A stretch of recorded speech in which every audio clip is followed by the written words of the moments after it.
Hello there, I'm Dark Shades and I'm broadcasting out of the UK. Welcome to my channel, and I'm doing a series of videos to do with Christians and narcissism because, as we know, Christians are more likely to be susceptible to narcissists than anyone else. I mean, I shouldn't really say that, but it's because most of the time Christians are the ones who have been persecuted, abused, and all kinds of things have happened to them. So they've turned to God in order for a better life. And because they have that mentality that by turning to God, everything is going to be okay and God is going to lead the right person to them, and they pray for this individual to come into their life, they're more susceptible to manipulation and for people who come in the name of the Lord to take them in. So, how do you test someone to find out whether or not they are of God? I mean, is it possible to do that?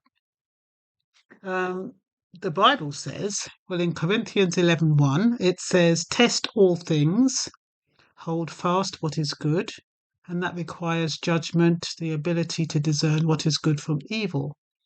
So, if you test an individual and you hold fast on what is good about that individual? And you can't be taken in by what is perceived to be good, because remember, we have a lot of actors, we have a lot of pretenders, and the thing is, we have to change the definition about what is good. For most women in particular, a good man is somebody who's going to take you out, pay your bills, who has a car, who has a good job, who's educated, who's handsome, attractive, speaks well, eloquent. That is what they would determine a good man. And so, if that is what they're looking for, anyone can fit into that category and they can be entrapped by a narcissist, because that should not be your definition of what is good. Your definition of what is good should be is an individual's character. What are they like when you challenge them? What are they like when you are yourself? Are they quick to criticize you if you are not, in quotes, perfect? Do they criticize your flaws? Are they quick to say, oh, Christians shouldn't speak like that, or Christians shouldn't dress like that? Are they critical? Are they judgmental? Are they quick to tell you what to do, how to behave, what kind of friends to keep, what places to go, under the guise of Christianity and Christian lifestyle? So, Corinthians 10:13 says, God will not let you be tested beyond your strength. So, that means that, sometimes Christians have already got into a relationship with a narcissist and they don't know how to get out. And it's very difficult once you're in it to get out of it, because they've lured you in under the guise that they are perfect, under the guise that they are, wonderful. And then by the time you bat your eyelid, you're in it and you find it difficult. But that is also a test, testing your resilience, testing your perseverance, testing your way of how you're going to get through this. So Thessalonians says, test them all, hold on to what is good, reject every kind of evil. So this is more like a repetition of the Corinthians. Basically, you're testing individuals when they come into your life for what is good and what is evil. What is evil? Evil is a quick-tempered person, somebody who's easily annoyed and who's mean and stingy. These are characters, and the thing is that they're not going to come out openly and show those characteristics. It's going to be disguised as something else, but you will be able to pick up on it. or you should be able to. So when they are interacting with you, just look at these weird behaviors and don't dismiss them, don't excuse them, because they are relevant and they've been revealed to you for a reason, so you can get out and jump ship before it's too late. A lot of us, we see these traits and we bypass them. We say, oh, well, not everyone is perfect. He's perfect in every other way, so therefore, these are the parts that are not so perfect. So they kind of give in to that and use that to justify going into that relationship when they've already had the warning. So John 4:1 says, Dear friend, do not believe every spirit, but test the spirit to see whether they are of God, because many false prophets have gone out into the world. You can't get it better than that. All that glitters is not gold. People that come under the guise of chivalry, very cavalier, smart, eloquent, know what to say, how to say it, know how to pull in unsuspecting women. That's the problem that women have. As intelligent as women are, you'll be entrapped by a man because he knows, especially the narcissist, knows what women want. It's a bit like that film, isn't it? With Bruce Willis, I think it was. What women want. So they know what to say. They know what you want to hear. And they'll give you what you want to hear. Next thing you know, you're walking up the bloody aisle. And after you've walked up the aisle, and it's difficult for you to get out once you're a Christian, especially because you don't want to go through that route, the embarrassment and all that kind of stuff. It's too late. The mask comes off, and what have you got? What did you marry? Where is that knight in shining armor that you saw when you met? Some of them will give you money regularly. And you'll think, oh, I've got somebody who's helping, who's supporting, there's a balanced relationship. Once they're married to them or they move in with you, all of a sudden they've lost their job. They can't give you any income. And then what they'll say is they'll make you feel guilty because they'll say, oh, well, I used to give it to you. If I had it, I would give it to you. I just don't have it now. And you know how long that lasts? Probably until you get fed up and you end the relationship. Because that is what they do. They lure you in with all the traits that you want from a man. And then once they've got you, all those traits disappear. Oh, because I was in a narcissistic relationship, and I remember the guy he just seemed so perfect, and he was giving me like £250 a week. A week. Was it £250? Yeah, £250 a week. Plus, he was doing all the shopping. And I thought, bloody hell, I've really struck lucky. What I didn't know was that he was an alcoholic. What I didn't know is that he was sneaking around and smoking. Now, you can smoke, but why lie about it? And then, after he felt comfortable, the drunken behaviour, the alcoholism got worse and worse and worse. Not that he struck me or anything, but he stumbled. It was embarrassing. He stumbled all over the place and he was slurring and it was awful. And then he said, one day he came in and he said, Mona, I've got to start giving my ex-wife money for the children. And I won't be able to give you any money this week. And I said, no problem. As far as I'm concerned, he's been generous. He's been wonderful, buying the food and everything.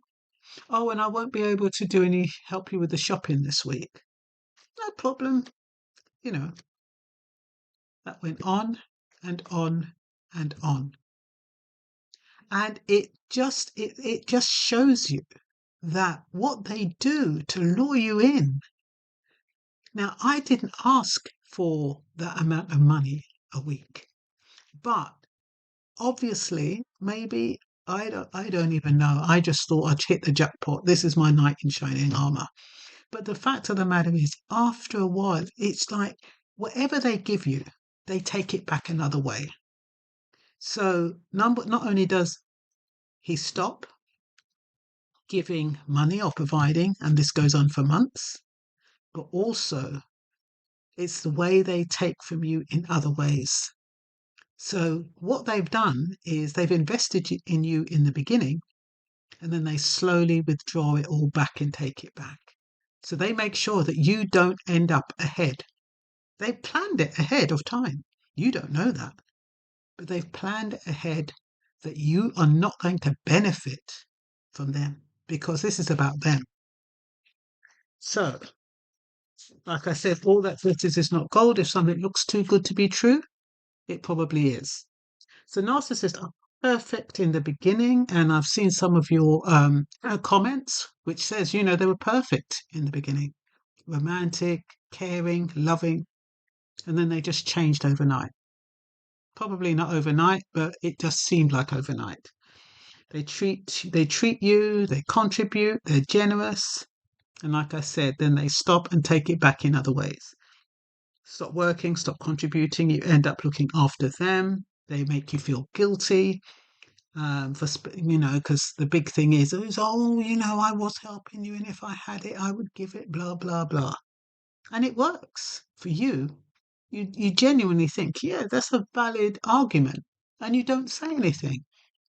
And then you realize you're being taken for a ride because it just continues. So they hide their bad habits. They show their good side: polite, caring, considerate, religious even. And they tend to demonstrate the quality that you're looking for. So how do you test them? You say no, see what happens. They ask you for something. No, I'm sorry. And you have to be alert, because when they say it's okay, oh, okay, don't worry about it. That's probably what they will say. Oh, don't worry about it. But you'll see them either sulk, their disposition changes, they either become spiteful, they withdraw their affection, and a series of habits in that, just because you've said no, you'll notice. But you need to be alert, and you need to take that seriously, especially if they're not in your life yet. You need to watch the signs. So they do not expect a Christian to say no. They will expect you to go out of your way to help them. So don't fall for their ultimatums. Oh, because they've been so good to you, they're going to be saying, oh, you're not going to get anyone like me. I'm going to leave. Don't fall for their ultimatums. If they want to leave, let them go. You cannot be needy. You cannot be needy, and you cannot be desperate with a narcissist, because you'll get stuck in that relationship for years. You'll be hanging on to those few little moments where they were nice to you. And it will get worse and it'll get less. So if they say, look, I'm going to leave, okay, and don't even say, oh, I'll be sorry to see you go, because they'll twist that around and they'll come back. They say, I want to leave. You either don't say anything, or unless they say directly, do you want me to leave? And you can either say yes, or you can say it's up to you. I think you ought to say it's up to you, because they ain't going nowhere. They've never had it so good. So don't fall for their ultimatums. What else am I got here? Don't do as they say and see how they react. That's a bit like the same as when you say no. Because they have a way, they want to control you, so they expect you to do as they say. And if you don't do as they say, they've got the hump. You see an attitude, you see a reaction, start stopping their feet and going around the place. You can't be affected by that. You can't say, oh, okay, I'll do it. You can't be like that. You have to hold your own, stand your ground. Don't fall for love bombing. Love bombing is what they call when they overwhelm you with charm and, adoration and generosity. It's a technique, it's a ploy to see if they can drag you in and get you on side. So they come over as the most perfect person. Time will reveal their true nature. They can't keep it up forever. So you have to have patience. When you're dealing with a narcissist, you have to have patience. If you're looking for a relationship as a Christian, like normally Christians, they just want to go and get married and settle down and get on with their lives. They haven't got the patience to see it through, to see through the testing period, to make sure that person is good for them. So they commit themselves extremely early, and then it's too late usually. So, but only time will reveal their true nature. And with narcissists, it's very difficult to keep them for a long time because that's the thing, you have to be prepared to let them go. Because with a narcissist, they're not going to hang around if the relationship is not going to benefit them. It has to benefit them. So if you're the type of person where you say no and you are obstructive, they're not going to hang around. So time will reveal their true nature, in other words. Just be yourself. Be your true self. If you don't like something, don't do it just to please the other person, because that's going against your values and your morals. Because with narcissists, they devise ploys in order to make you feel obligated, in order to make you have a guilty conscience. And then they get ready to ask you for something. They're quite calculating. It hasn't just come, when they're asking you a question, it hasn't just come into their head at that moment. When they are ready to ask you to do something for them or give them something, they've calculated that a long time. By the time they've come out to you, they've kind of thought all of these kind of rebuttals and questions and reactions that you're going to give, and they have answers to them. So, like I said, it's all a ploy to make you feel guilty, to get you on side, to be able to manipulate you, and you've got to be careful. They will have tantrums, they will create a storm, they'll probably storm out, they'll expect you to run after them. That's why I said you've got to be strong if you're a narcissist, if you're an empath, or if you're a Christian, because if you run after them, you're lost. You cannot run after a narcissist, because what you're doing, you're validating him, and that's what he wants. You're giving him or her what they want. You're feeding them. So you cannot do this test if you're desperate or needy. Narcissists are testing you from the get-go by stretching boundaries. They ask you for one thing and then it gets bigger and bigger and bigger. So they're testing you they've met you. They're testing you to see whether or not you're a worthwhile investment. And once they find that you are, that's it. So if they can test you, you can test them. But it's about being alert, and it's about being aware, and it's about being conscious about the people you let into your life. We cannot any longer allow people to come into your life blindly, because there's too many out there who are hurt, who are damaged, who are in pain, who are revengeful, who are resentful, who are evil even. You have to be careful who you bring into your space. Remember, people pretend, so you cannot test them in the normal way. Time is the master. With narcissists, it's quite easy to test them. Like I said, all you've got to do is say, no, you don't agree with them. That's it. It's as easy as pie.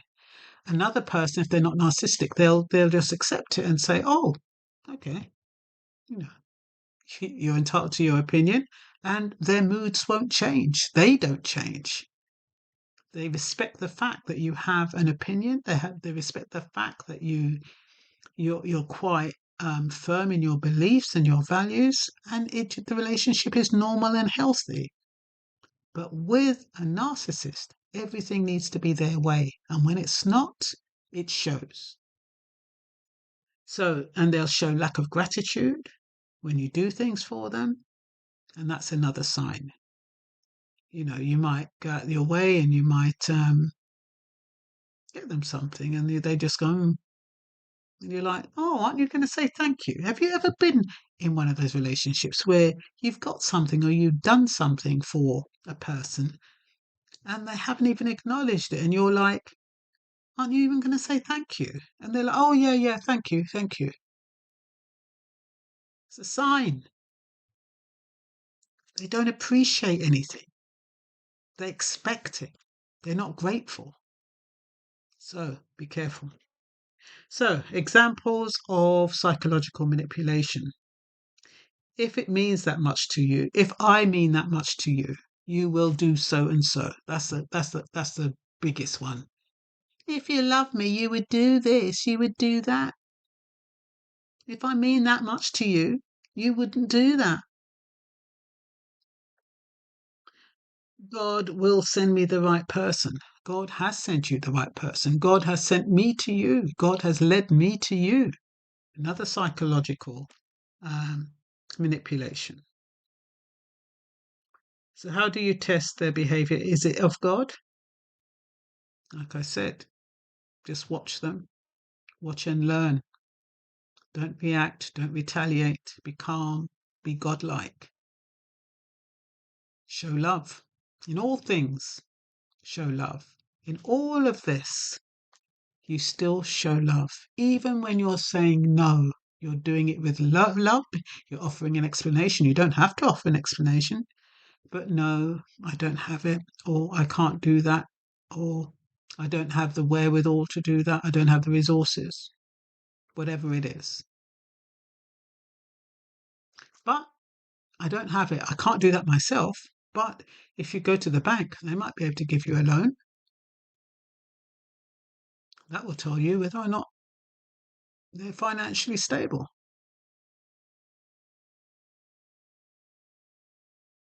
They'll probably say, oh, no, I can't get a loan. Why can't you get a loan?